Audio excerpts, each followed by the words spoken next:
What's up, everybody? Welcome back to Chasing Chips podcast.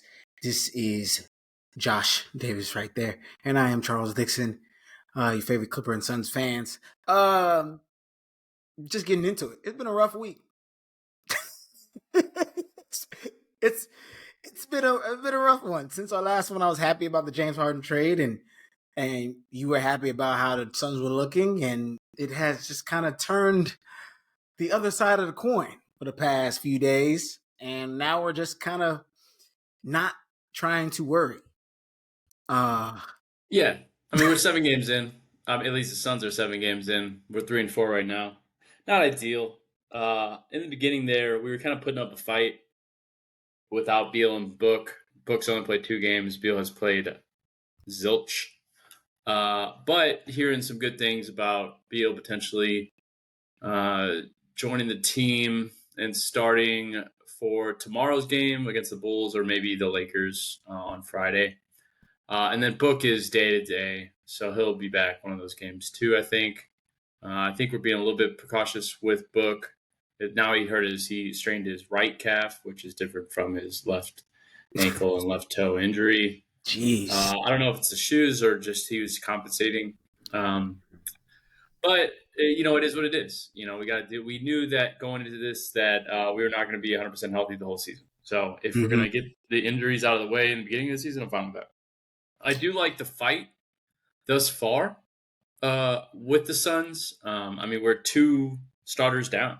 Like, not many other teams would be able to compete with, like, the Sixers or, like, even the Spurs. The Spurs are pretty good with Victor Wembanyama being, like, who he is. We did beat the Warriors. We almost beat the Lakers. So, I like the fight that we have. It's just like the fourth quarter, we're just shit. Like everyone is completely terrible. Like I saw a stat and the that's other when day. you need, and that's the fourth quarter. Just like, and that's where you need your stars. That's what it is. The other players is there for the first 3 quarters, for real, for to be the support for you to be able to save your energy for the fourth quarter.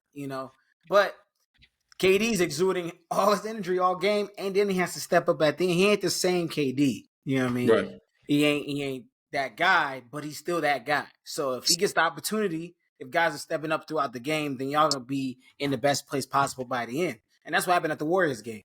But it's just the same thing, like you said. You need to just rely on the role players to like step up in the fourth. I mean, it's once every blue moon they'll step up. But like right now, out of these 7 games, like our next up guys are like for offensive production is going to be Eric Gordon and Grayson Allen.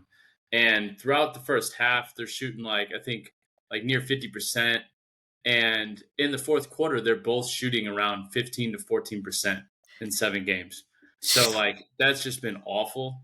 And KD, our whole fourth quarter strategy has been just give KD the ball and ISO and just hope to God that he figures it out. But he's getting double and triple teamed, So yeah. Do I think that this is going to be a problem whenever we're healthy? No. So I think we're going to be a much better team. I still think that we're a championship contender. But, it's hard to tell when you haven't seen your team fully healthy. So people can sit here and claim all day that it's we knew that the Suns are going to be injury prone. It's been 7 games. Let's chill. Let's let it play out. I think everyone knew that we were going to play full 82 games. And I think you shouldn't just kind of bag back on listening to the media a lot, because I don't know if anybody, I know I didn't. I don't know if anybody kind of said the Suns would be injury prone. A lot of people did. Oh, wow. I think those are just haters, because there's nothing that shows that you guys are injury, like anybody on the team other than Beal is injury prone. It's not Devin Booker's not injury prone. Like he's not just I don't know where he gets injured. You know what I'm saying? KD's had his few times where he's injured the past few years, but before that he was a healthy individual. You know what I'm saying? But he's always been there for the big moments instead of obviously tearing his Achilles. Did he carry his Achilles? No, that was it was in the finals. But other than that, I believe the Suns have the opportunity where what you just stated, the percentages, Eric Gordon and Grayson Allen to be really good in the first 3 quarters and bad in the fourth. That looks good when Devin Booker and Bradley Beal are back. You know what I'm saying? That stat don't matter when those two guys are back on the floor. That kind of helps you in those instances. Yeah. I obviously you don't want to be 15%. You want them to make at least one big shot in the fourth quarter when you need them, but they're not. This is not their game. This has never been. I mean, Eric Gordon probably way back when he was with the Pelicans, this has been his game to be the fourth quarter guy. But for a long time, those two have not been the go-to guys for the fourth quarter. So that's why they're falling off. And yes, it's a typical narratives. It's just like every correspondent or every sports media entertainer, they always stand on the stuff that they're right about, but they never go back to the stuff they're wrong about. And it's always like, how can we continue to promote this narrative that is out there? Like similar to like with the Suns, you state that that team's going to have injury problems or injury prone, but you never hear that with the Nuggets. Like the Nuggets, everyone says is like, strong and stuff. Jamal Murray, has been injury prone, the past 4 years. MPJ has been injury prone his whole NBA career, So, but people aren't saying that shit, So I mean, they just won a chip. It's hard to go crazy and bad mouth the championship team after 7 games. You know. You gotta give them a little bit. It's easier to come after Suns. It's very much easier. I'm just saying it's all about perspective, and it's just like the Suns, other than Chris Paul constantly getting hurt in the playoffs, we're pretty solid. Booker has showed up in the playoffs. KD has had his problems. Beal hasn't really been in the playoffs, so you can't really sit there and say he's been injury prone. So if that's really your only argument against the Suns, then I guess we'll see. You got to think about it. That's always the argument with teams that are really good like this. The Clippers, by far. There's two things. There's two types of Clipper haters. There's one that just don't like the Clippers, don't want to see the Clippers win at all, no matter what. Don't know what we did to y'all. Don't know what we've done to make y'all so hateful of watching the Clippers win. But then there's the other side that's like, y'all are never healthy, so it ain't going to happen. That's it. You know what I'm saying? So cup is half empty for them. Mostly empty. People like me, I'm a Clippers fan, so I have to be half full, and we are going to be healthy. We are going to get it together. We are going to. It has to. Yeah. You can't what are you control. It's just. I mean, it's not that they don't want to play. It's just that shit happens. Like you saw what happened to your boy Plumlee yesterday. It was a freak accident. Julius Randle's clumsy ass just diving at his that was so reckless. It was so reckless, man. Yeah, it was, but shit happens. You saw, what is it, Anthony Simons is out, and then who else just got injured for the year? Someone else too. But sometimes there's the fluke accidents that happen and people get injured. But I'm not going to sit here and ride home on that being the case. People predicting that that team's going to be injured. I think that's a little sus. I think it's a little strange when you're like, oh yeah, they're definitely not going to make it because they're injured. Yeah, because they're injured. So it's just for me, that's a cop out of let's talk about how your team looks against us when we're fully healthy. Let's not talk about, we're not going to play y'all because y'all not going to be healthy. Oh, that's a cop out. So, but yesterday, like you said, that Mason Plumlee injury was a turning point for that game. I honestly believe it. We were doing really well defensively. The first 3 quarters was really good, and then when Plumlee got hurt, you could see the tide kind of change.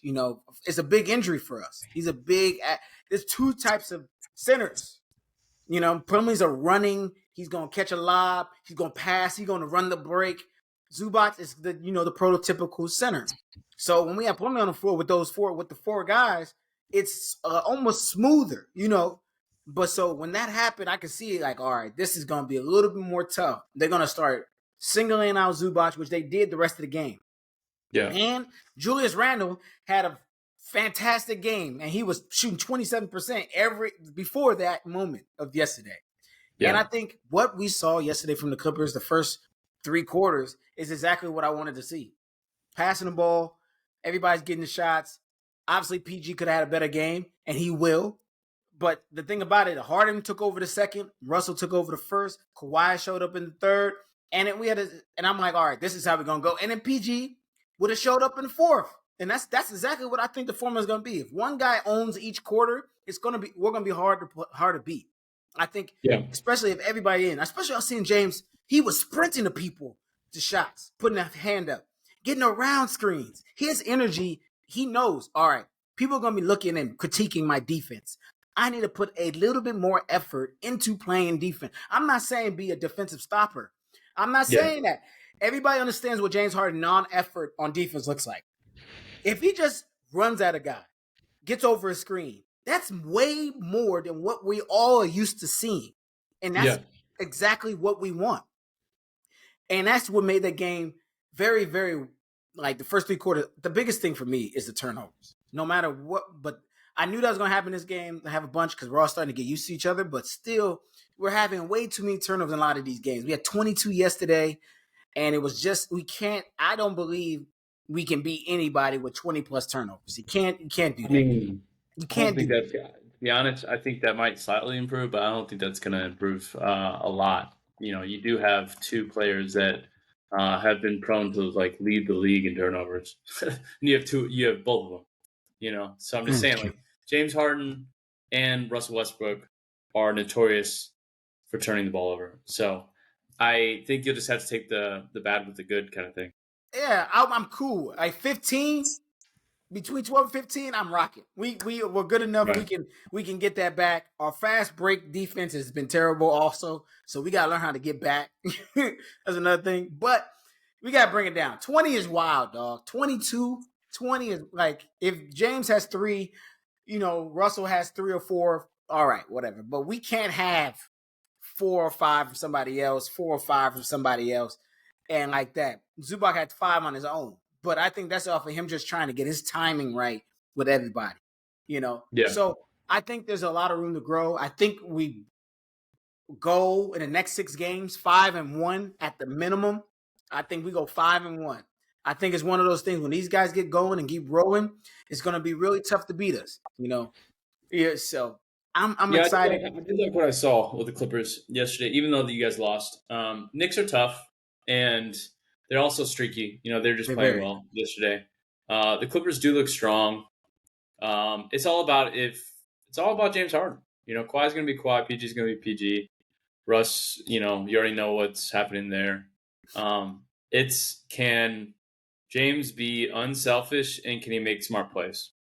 And can he play some defense? That's all. That's the 3 things you need from him. I think so. Because I think Kawhi is going to be one of the things that people don't understand is that Kawhi keeps people honest when they're on the floor. He's big on talking to other guys. Like, he's not happy. When he's not happy, he's going to say something to you. He's going to say something. He does like, hey, let's get back on D. Step up. Let's do. I've seen these. That's what I'm talking about. You watch the non-league game. A lot of games, people just watch the national games, the Clipper games. On a regular basis, Kawhi is a talker on the floor. He don't like talking to the media. He don't like doing all that extra stuff. I understand that. But on the floor, he is a talker. He talks to his teammates. He communicates what he wants from them.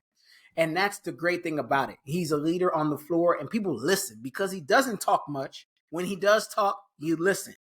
And that's the thing about it. He is the only guy on the floor with a chip. So you have to listen to him. You know what I'm saying? So is Mason Plumlee, what's up with him? Is you get the results back on that? Too much, man. I'm going to check again. I checked this morning, and I didn't see nothing. Yeah, it's going to be a tough loss. I mean, because Zubac is a solid.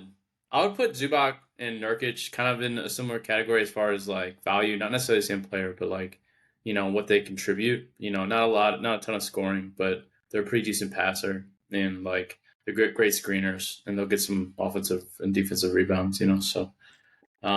that's a tough loss. And that's why you need a backup like a Mason. You have what's his name? Your backup center. Eubanks, my boy, Drew Eubanks. Yeah, he's same thing, same presence. He's gonna jump. He can move without the ball. He can dribble. He can do things. He can also play. He's a big man, but he's different. He's more of the European style center. So that's good to have when you have a Nurkic or a Zubac. You need your backup to be not the same. Now our backup, who is like a rookie or a second year, is the same as Zubac, but just skinnier and not as strong and not as good. So it's not a good look. So you need to go get maybe Dwight Howard or someone out there. Go get a center. Yeah, hopefully it's a knee sprain. Praying it is, and he's only out for 2 to 3 weeks or a month or something like that. And we don't have to go out and get nobody. But if it's longer and it's worse, I foresee us making a trade or doing something to pick up somebody. I I don't know. Go get DeMarcus Cousins. Go get, go get Dwight. I would get Dwight before DeMarcus for sure. Yeah. Same. I honestly, I've been disappointed. Who have you? Let's go through it real quick. Who have you been disappointed with the most? Name a couple players that you like in the league right now. So far. I mean, the whole Memphis Grizzlies as a whole. I'm disappointed. No, I'm talking about on the Clippers. On the Clippers, I'm not disappointed with anybody. Who have you been pleased with, and who have you been disappointed? We had this conversation at the beginning, and it's going to be hard for me to pick somebody. I'm not really disappointed in anybody right now. Really, I don't have enough showing. It's 7, like you said, 7 games. I need like 20. Let's get to the end of the in-season tournament and have this conversation again, because 7. Yeah.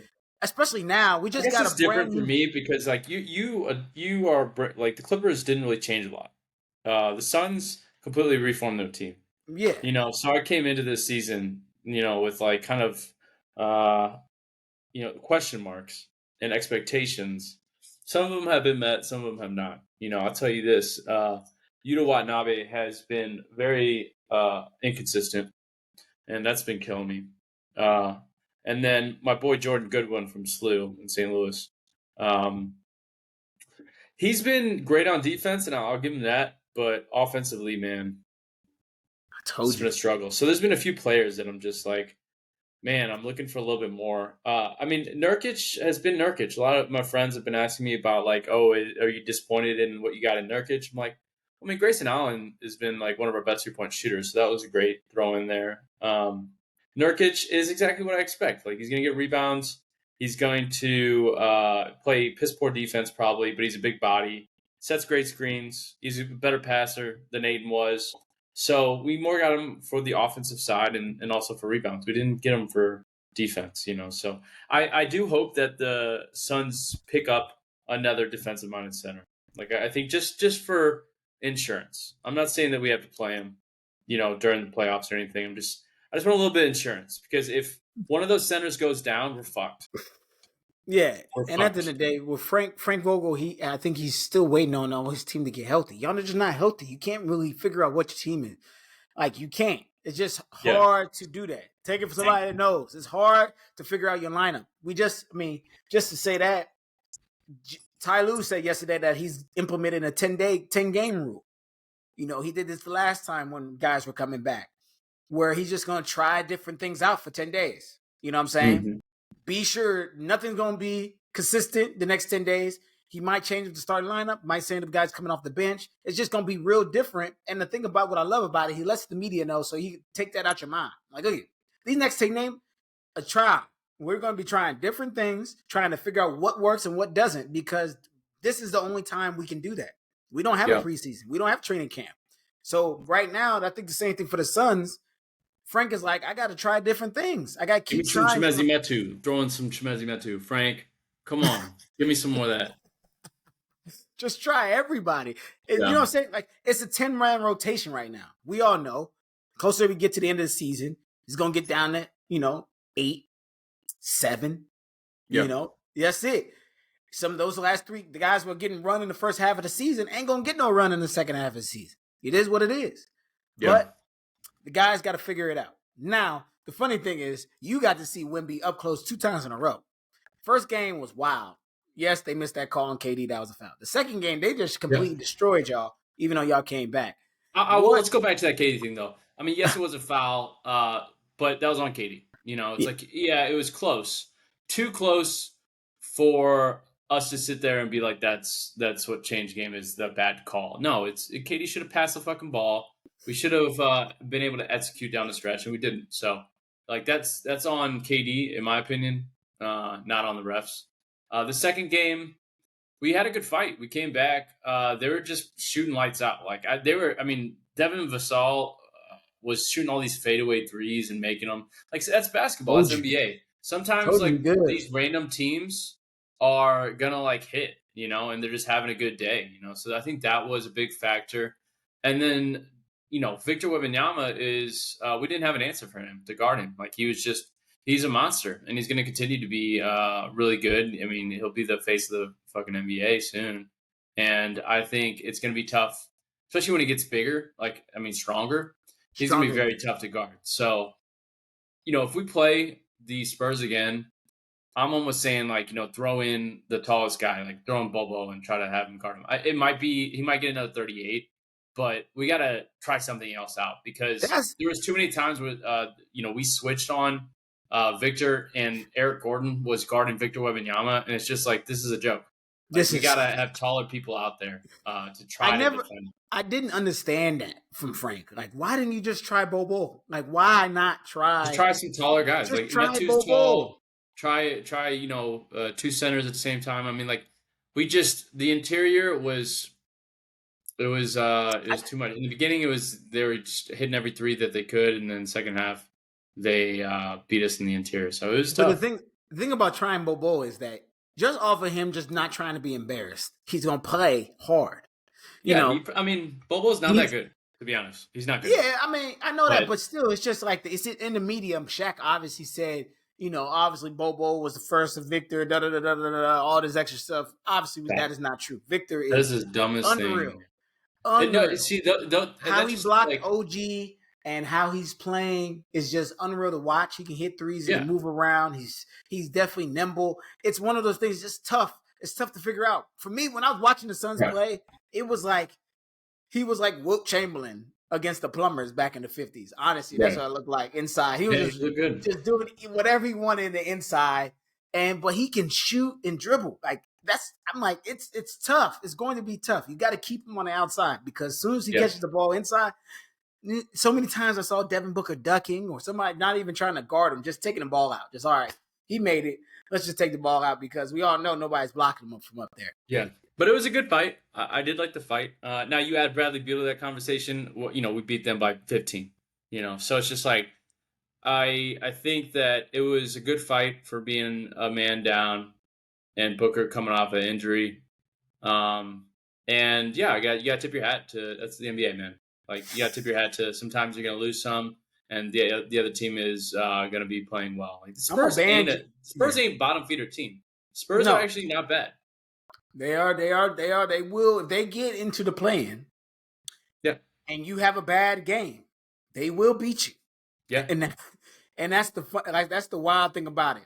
And you can't go into that game, we're going to just walk over. No, Pop is still a really good coach. One of the best coaches of all time. He can out-coach your coach. They got a lot of young talent. They got, Trey Jones at point, I like him, Keldon Johnson, Devin Vassell. They got a solid squad, Yeah, and that's what I'm saying. In these games, especially playoff games, it comes down to the big name players, but also the coaching. And if Pop is given the opportunity to coach somebody that's in the 7th or 8th, they're 9th, and they play somebody that's 8th, I guarantee Pop is better than that coach in the 8th place spot. Yeah. And it's the 7th place spot. You know what I'm saying? Yeah. It's always tough. It's always tough coming back though from 27 down and then tying it up in the 4th at 3 minutes left and then just shit in the bed like that. Those games always suck. Yeah. So for me, I've still got Victor as winning Rookie of the Year. It's going to be a close one. This has been. He might win Rookie and Defensive Player of the Year. Yeah. Name another defensive player besides Rudy Gobert. AD. What are you talking about? What are you talking about? Stop, dude. Just stop with the AD. Stop with the AD. AD plays defense. What are you? I don't understand. You don't like him. I don't think AD is going to be. I don't think AD and Victor. I'm not. I don't think that AD is going to be in the same category as Rudy Gobert and Victor Wembanyama when this season is all said and done. Rudy Gobert. This is all Rudy does. He has, the only thing Defensive Player of the Year. I understand that. You know what I'm saying? Yeah. But that's all he does. He's able to concentrate on one thing. AD actually plays offense too. And it's really good on defense. Every other game. Game. Victor Wembanyama is averaging 2.6 blocks right now and 1.1 steals. Okay. The other day he had 5 blocks and 1 steal. I'm just saying, he might be up there. Don't look at one person. Huh? Anthony Davis has 3 blocks. and 1 steal a game. Okay, what we doing? You gonna keep on? Don't look up one guy. That's pretty good. That's pretty good. Look up everybody. Look up everybody. I mean, there was one game against the Magic where he just and then Rudy Gobert 2 blocks and 0.8 steals. Come on, man. So right now, AD is the best defender. How do we just offer just stats? Well, does blocks only? I don't think it's only blocks that matter when defensive player of the year. Okay, I have to look at the numbers as well. Defensive, but also, is there a minimum game expectation for defensive player of the year too? Yes, I think all of them are 60. Okay, well, Anthony Davis hasn't played 60 games since 2019. So, okay. Carry on. Timberwolves have the 6th or tied for the 6th best defense, and the Lakers are 13th.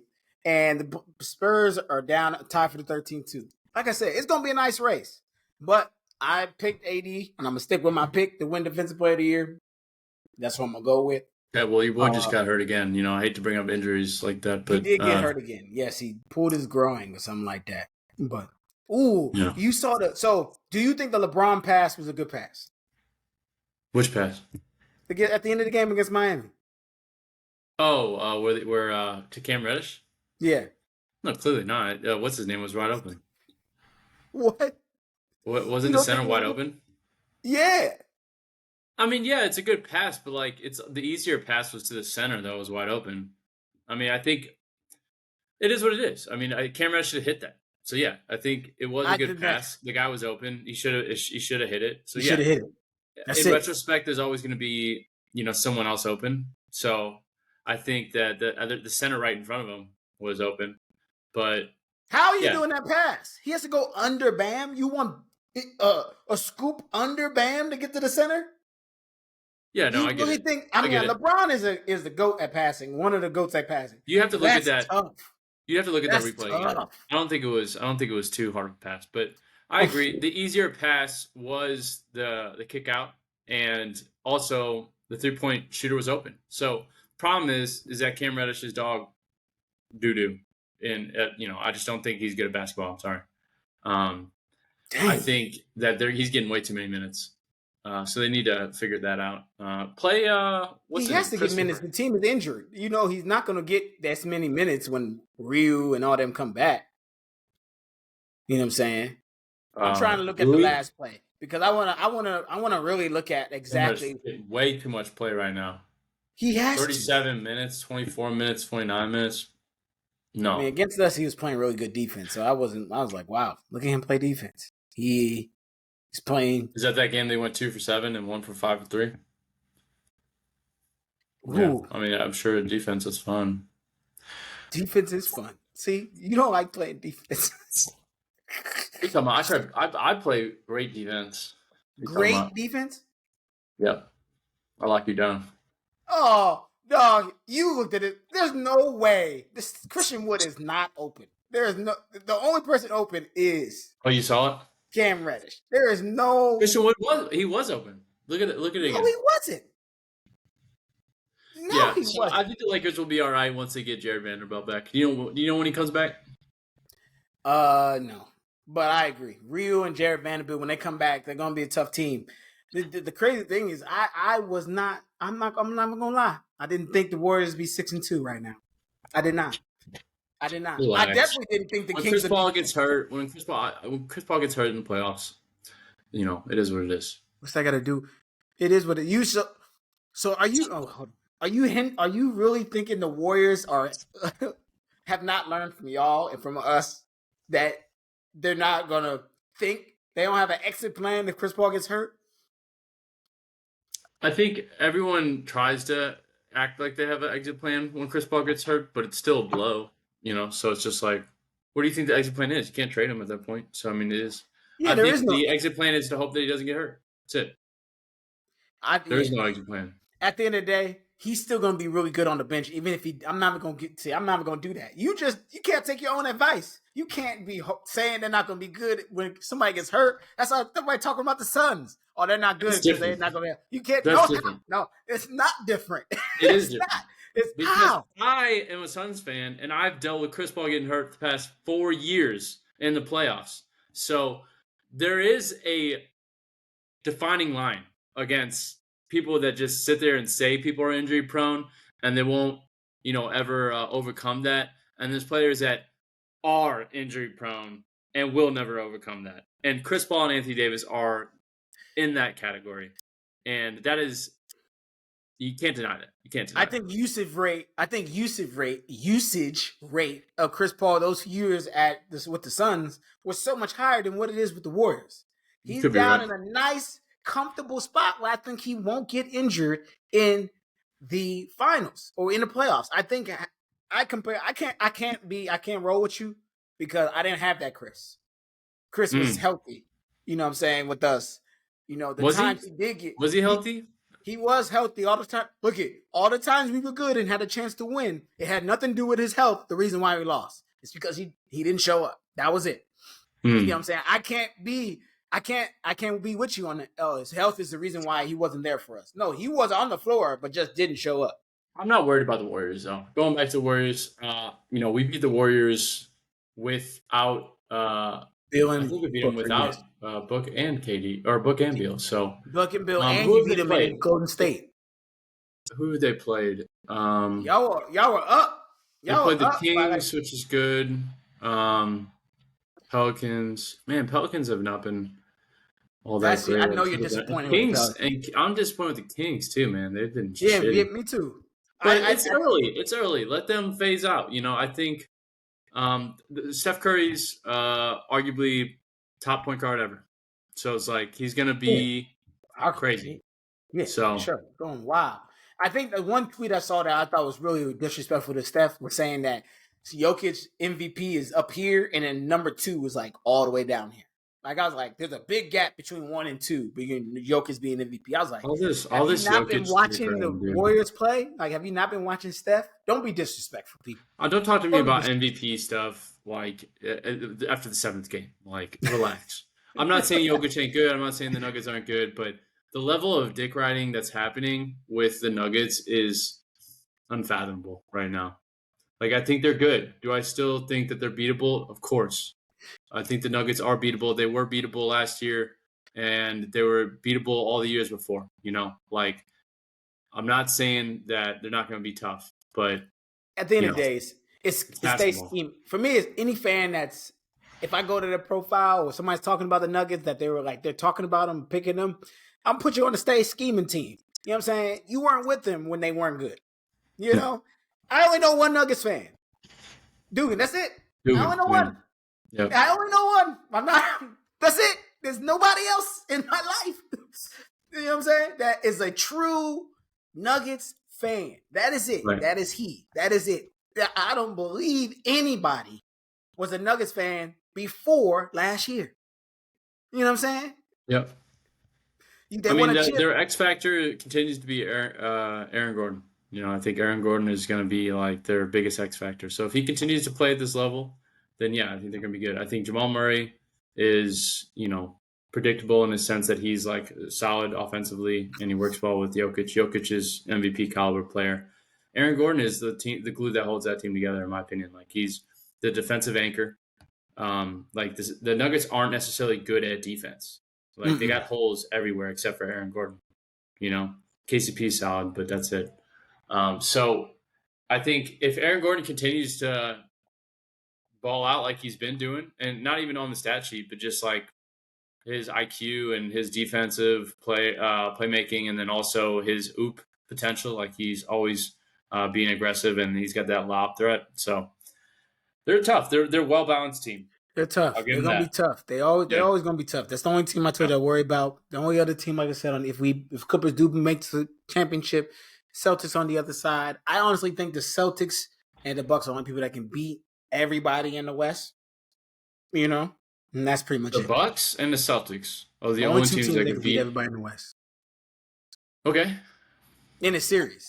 Now, I believe there's certain teams, obviously it comes down to coaching and breakdowns and all the other stuff, but right now, on paper, those are the two teams I believe are clear favorites to come out the East. The Bucks haven't been doing too well. No, they're not. They're not going to do well. They're brand new. I think it's hard to implement I think it's always been harder for teams to implement a new offensive player than it is to introduce a new defensive player. So, like Drew Holiday, he came into the Celtics. He's not looking to score. He's not looking for the ball. You don't have really got to get him touches. He'll be happy to just play defense. It's so much easier to bring a type of player like that onto your team than to bring like a Dame on your team and be good right out the gate. So with that, I knew the Celtics would be straight with Drew, but it'd be tough for the Bucks. It's just what it is. Offense is really hard. You got to get a tempo. You got to get touches. You got to get confident with each other. Defense, you don't really need to get confident with each other. You just got to play defense, and it's all effort. If I'm putting in an effort as a great defender, all the guys around me is going to put in effort. If I'm putting good effort on offense, doesn't mean everybody around me is going to be good on offense. That's not how that usually works. So I knew it's just funny how you see like things start to realize how bad Damian Lillard is on defense.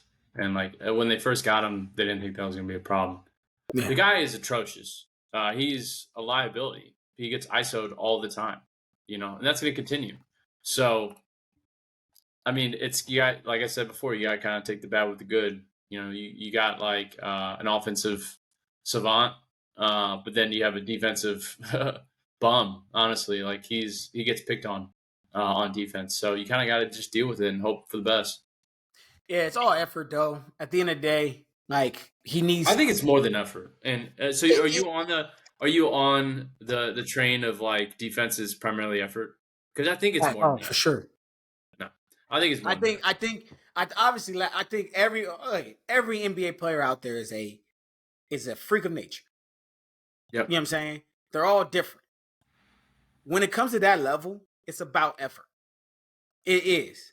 It's about I know effort energy. is a factor, but I don't think it's a big totally factor. Effort. You know what I'm saying? Yeah. I think it's IQ. I think it's timing. I think it's spacing. I think it's, understanding what's going to get called and who you're playing and like the players that are going to like squeal for a foul and going to get that call as opposed to like, I personally think there's a lot more IQ to it than just effort. Like you have players that will try hard, but then look foolish because they get crossed up or they get an easy foul called on them, so. Yeah. It's just like, for me, I remember the time when I was playing, I'm not going to compare NBA. I never played NBA, but I would talk about adult leagues. I played on one adult league team. Everybody was 6 foot. Everybody was, probably tallest guy had 6'2". I had to play a little bit lax defense when we play one-on-one. You got to get over screens. You not switch. Can't switch everything because we get big man, It was a tough time defensively for us. But when I got on another adult league where I had a 7-footer, a 6'10" guy, and a 6'8" guy, I was in heaven on defense. I can play up on people. I can go over screens. I can chase you down. I can run you off the 3-point line. Like it brings a whole different mantra to playing defense if you buy into playing defense. You know what I'm saying? Right. I was already botting when I only had 6 foot tall guys. When I had a 6'10" guy, man, I was super botting. So with Dame, I feel like he needs to understand that he can play up. He can play a little bit more aggressive on defense if he wants to, because he got Giannis, he got Brook Lopez, he got guys down there. He got to trust that he's also fast. But it's, for me, I just sometimes see that he doesn't want to put in that effort. You know what I mean? And I don't know if he's saving it for the fourth quarter, but he has to trust himself to put in that effort. And that's all about training. You know what I mean? I think he didn't train as well this summer because he was dealing with all types of shit because of everything going on. So putting effort in defense, that mindset starts in June. You know what I mean? That whole summer, you got to train that I'm going to play defense this summer. So I have to train harder because I need to be able to have my legs on the offense and defensive side. And if he doesn't believe he'll have his legs on the both sides, he ain't going to play defense. That's simple. If I know I'm not conditioned enough to show up in the fourth quarter and hit big shots, I'm not playing defense.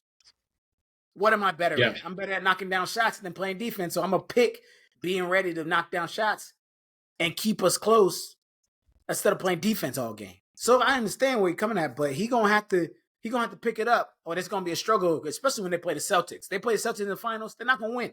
It's not going to be close if he ain't playing defense. Yeah, it's going to be a struggle for them, but I think they might figure it out. I mean, luckily they have a couple defensive players on that team. And when I say a couple, I mean like 3 solid defensive players. Yeah, but appreciate y'all rocking with us, chasing chips, per usual. Yep. Later chip on IG, we'll be in LA soon. On Twitter, all that stuff. Follow, hit the subscribe button. I think I was told I have to say that now. I'm gonna be bringing my basketball shoes to LA, by the way. Oh yeah. But we should start recording our one-on-ones. Okay. Oh man, I gotta go put up some shots. I gotta go. You better. I played last week. Dude injured me. Just got one of the Brandon Bash players playing hella sure. Unnecessary. Just doing unnecessary shit. It's very upsetting. Yeah. You know what I'm saying? I'm driving to the hoop. He gonna foul every single time. I'm like, you're fouling me. I could call it every time, but I'm not that person. And then, dog, what happens at the end? He drives to the basket. He drives and says, I got it. Makes the basket. Game over. That was game point. We won. I said, whoa, you said, I got it. You just said foul. Oh, nah, man. It's an and one. No. You didn't say and one. You said, I got it. That means you said it before you even shot the ball. But no. That's it. We done, man. We won. That's game. Of course, that guy's the one that gets game too. Yeah, that's always how it works too. He was like, oh, man, you ain't never been here. This is how we do it. I said, I ain't never been here. I've been playing here for a long time. What you mean? I ain't seen you here. I ain't seen you here. Oh, okay. Okay. All right. Yeah. Next time I see him, he going to catch smoke. I know that for the rest of his time. If I ever see him, I'm going to go 100% on him. You know what I'm saying? I'm about to go up to the course today right now and bring my dog. Yeah, so it's only Monday, so I'm not going to be able to play Thursday. Tuesday. Yeah, you'd be all right. But all right. Yeah, we got to figure it out. But we'll talk to you. Good times. We went a little bit over time, but it is what it is. Deal with it. Peace. For the 4 people that watch, deal with it. Hey, no, we had 50 the last episode. You know what I'm saying? We are growing, okay? We are growing. I'm going to have to put on my Instagram or I'm an influencer. 20 seconds, they move on. It don't matter. Yeah.